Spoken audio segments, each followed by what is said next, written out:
Being a Beatles biographer is far less glamorous than people imagine.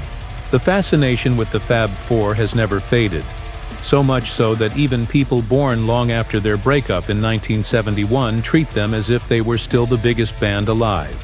At parties, I've learned to keep my profession a secret. Why?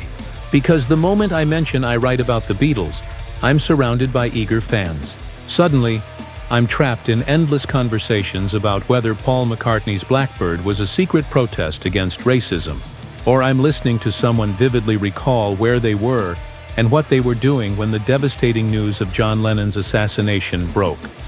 Over the years, I've not only written about the Beatles as a band, but also separate biographies of John, Paul, and George. That has made my research a treasure trove for filmmakers and documentarians, who, let's just say, often borrow my work without acknowledgement. In non-fiction, unlike fiction, copyright offers little protection. My discoveries often reappear on screen, stripped of credit. It's frustrating, but I've grown used to it. So when I first heard that Oscar-winning director Sam Mendes, yes, the man behind 1917 and 2 James Bond blockbusters, was planning 4 separate Beatles films, one dedicated to each band member, I knew my work would once again echo in the background. How could it not? My Lennon biography had Yoko Ono's cooperation, and my McCartney book carried Paul's silent approval. Surely these were the kind of details Mendes would need. I reached out, offering to help ensure accuracy, especially with the small but crucial details about the Beatles' childhoods in Liverpool. Details films always seem to get wrong. To my surprise, Mendes's team politely brushed me off. An assistant explained that Mendes had been doing his own research for the past year, speaking to the Beatles, their families, and people in their circle. But here's the problem. There are only 2 Beatles left, and neither of them has anything truly new to say. Their inner circle from the 1960s is largely gone. In other words, what Mendes really has is passion, not facts.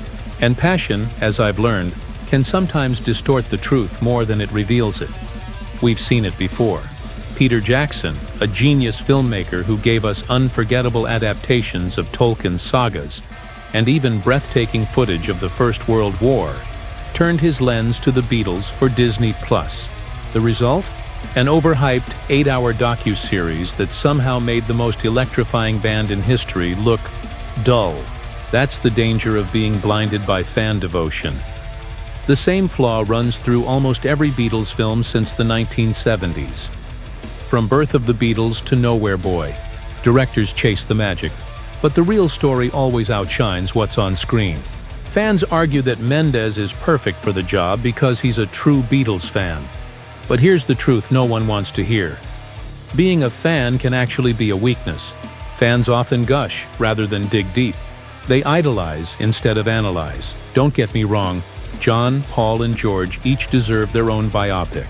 Their individual journeys shaped not only the Beatles, but also modern music.